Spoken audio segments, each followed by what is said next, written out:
Oi, gente, tudo bem? Desculpem o atraso com essa aula.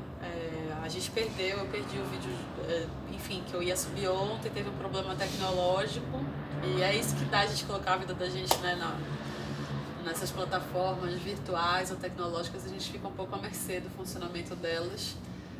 Então, passada a reclamação, vamos lembrar um pouco que a gente está comentando aqui sobre tragédia clássica, desculpa, tragédia moderna, né? Claro que a gente recupera também alguns elementos da tragédia clássica para poder pensar um pouco como que esse gênero vai se organizando ao longo do tempo e como ele vai estabilizando uma maneira de comunicar um discurso para aquela comunidade ali da Europa. Enfim, a gente está falando bem localizadamente ali na Península Itálica. A gente começou pensando um pouco nessas perspectivas, né, dessas regiões, e agora a gente vai para a Inglaterra, como a gente começou aliás, já fomos para a Inglaterra, pensando nas obras do Shakespeare.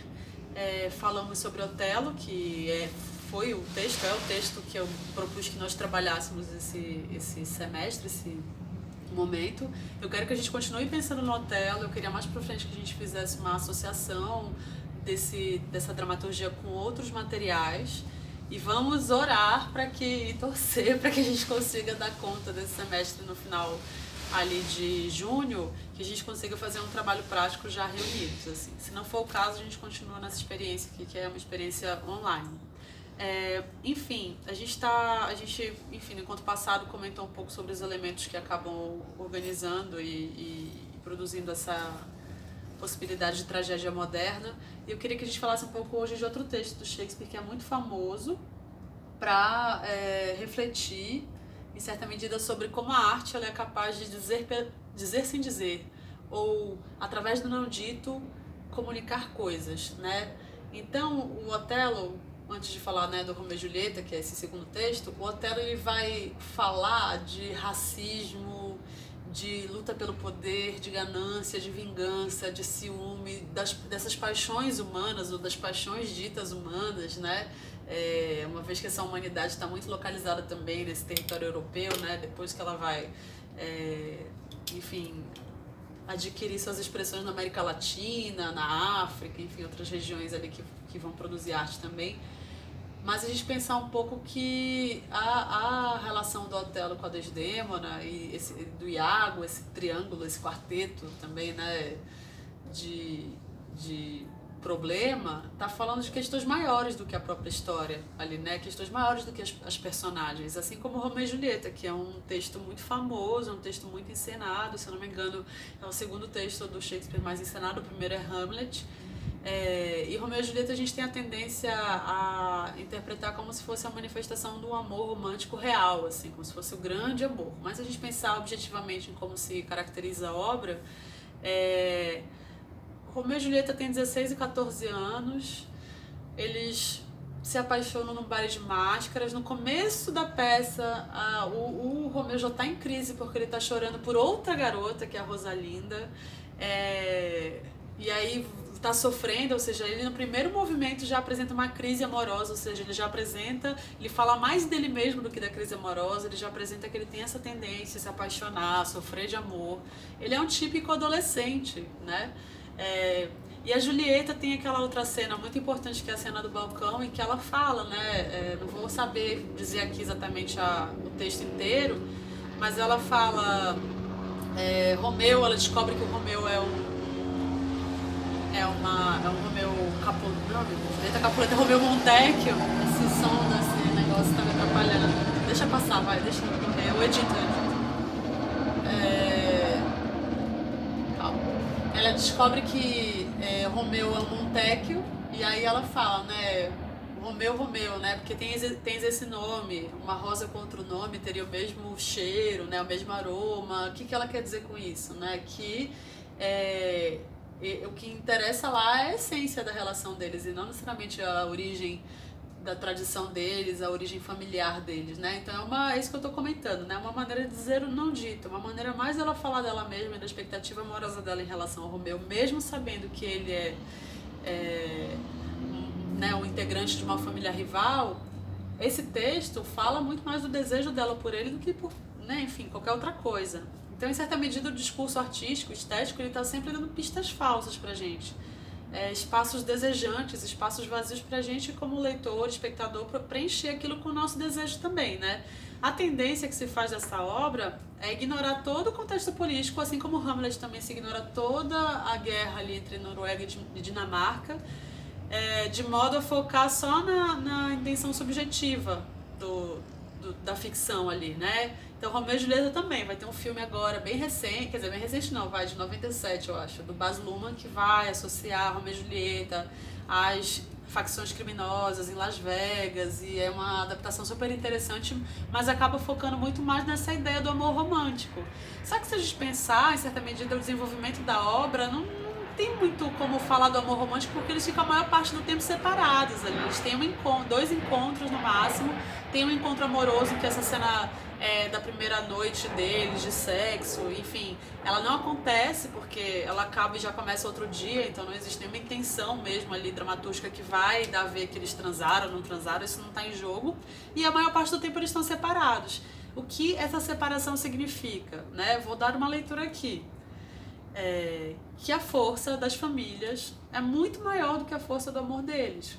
Então, em certa medida, Romeu e Julieta fala muito mais sobre ainda o poder dominante da tradição, né, das famílias, desse contexto de organização social que é privada, que é doméstica e que acaba resvalando para o espaço público. É muito mais isso, né? Aponta muito mais para esses elementos críticos do que necessariamente para um lugar em que o amor deles seria maravilhoso se eles tivessem sobrevivido.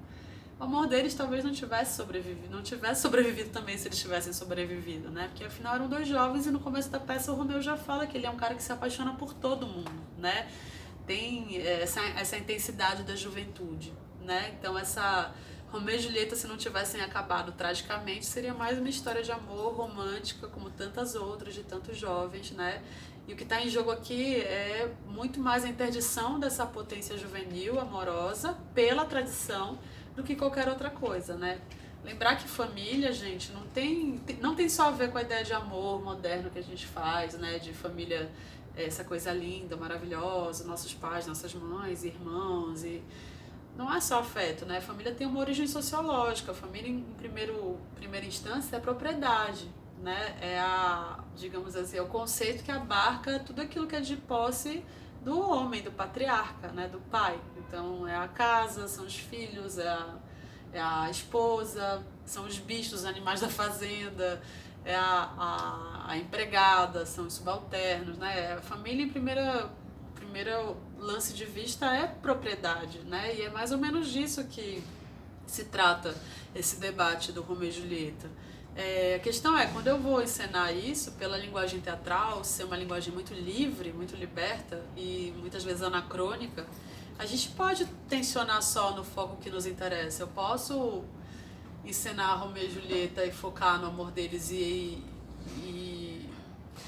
assumir que o amor é o protagonista da história, que eles mereciam ficar juntos e que realmente foi o único amor verdadeiro possível na vida desses dois jovens. Isso é uma visão romântica cabível, ainda mais para o nosso tempo, né, que ignora esses tensionamentos políticos nas grandes obras.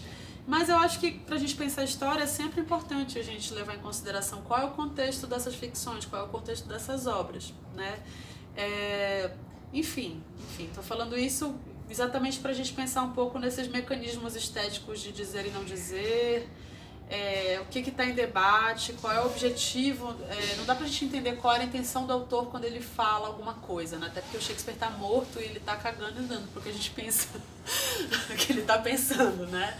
Mas é legal a gente pensar um pouco qual seria, digamos assim, a intencionalidade do discurso, mesmo sabendo que esse discurso é passível de manipulação no melhor sentido, né? De moldar, né? Ele pode ser remoldado, ele pode ser rearquitetado, porque a arte é livre, né? A arte não é como informação jornalística que você não pode simplesmente ignorar alguns fatores e aí editar ali só com o seu entendimento pessoal, porque a informação, ela tem a objetividade na informação, ela é fundante da ideia de informação. Agora, a arte não precisa ser objetiva, mas no momento de produção, no momento de interpretação, é interessante sim pensar qual é o objetivo, né? A gente está estudando uma escola de teatro, não tem como também ignorar o Konstantin Stanislavski, que foi um grande diretor russo. Ele tem alguns livros importantes que eu imagino que vocês já tenham lido, ou que os professores das outras áreas já tenham indicado para vocês lerem, que é a arte do ator, a construção da personagem, enfim, ele vai discutir como funciona o desenvolvimento das personagens e o trabalho do ator, o ofício do ator, né, de um ator realista. Então ele vai falar sobre objetivo e superobjetivo da obra, que aí eu vou me valer desses conceitos do Stanislavski para a gente pensar um pouco em interpretação de texto. Ele fala que todo o arco narrativo teatral, ele encerra essa ideia de objetivo, que é o ator, qual é o objetivo dele nessa cena, né? O que ele precisa realizar nessa cena. O objetivo não como comunicação e informação, mas o objetivo como realização. Ele precisa dar um texto que alguém morreu pegando um copo d'água, então ele precisa realizar isso da maneira mais verossímil possível, né?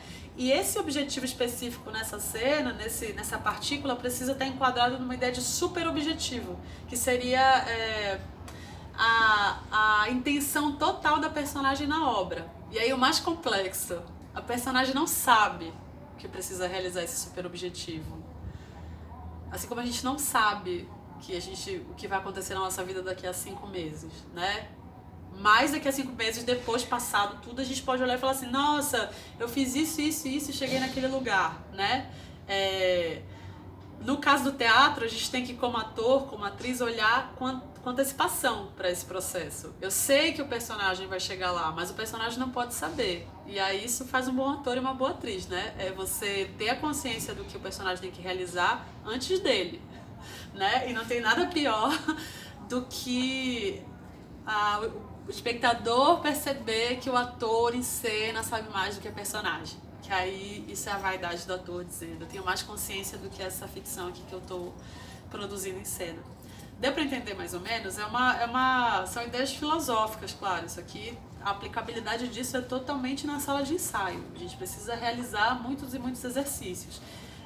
Mas do ponto de vista teórico, é possível fazer essa análise em relação ao objetivo e superobjetivo da obra, ou pensar para onde está levando esse discurso, qual seria a tonificação política, ou a tonificação sociológica, a tonificação estética dessa peça teatral, né?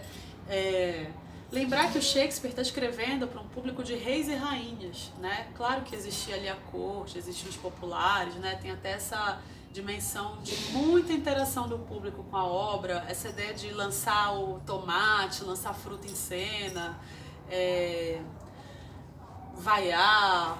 Hoje isso seria a expressão de uma audiência mal educada, né? A gente chega no teatro, a primeira coisa que fala é desligar o celular, não fazer barulho, silêncio total da plateia, né? O teatro elisabetano, ele não pressupõe isso, ele pressupõe o contrário, que o autor da cena, né, enfim, os atores tenham muito vigor para conseguir capturar a atenção dos espectadores. E os espectadores têm liberdade total também para manifestar a sua indignação, a sua excitação diante daquilo que está sendo apresentado. Eu, particularmente, acho isso muito interessante. Isso ainda é visto, em certa medida, no teatro de rua, por exemplo, né, que é um teatro que, por estar na rua, acaba adquirindo outros parâmetros de relação entre público e plateia, e o público se sente um pouco mais à vontade, talvez, para interagir, para manifestar ali a sua posição crítica também, né?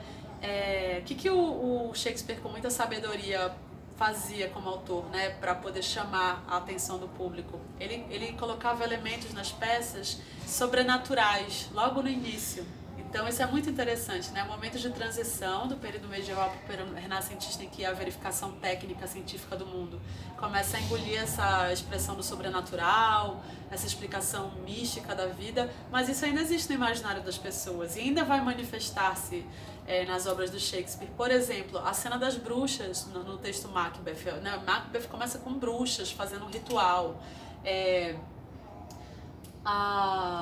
O próprio Hamlet, né, que é famosíssimo, né, começa com uma cena...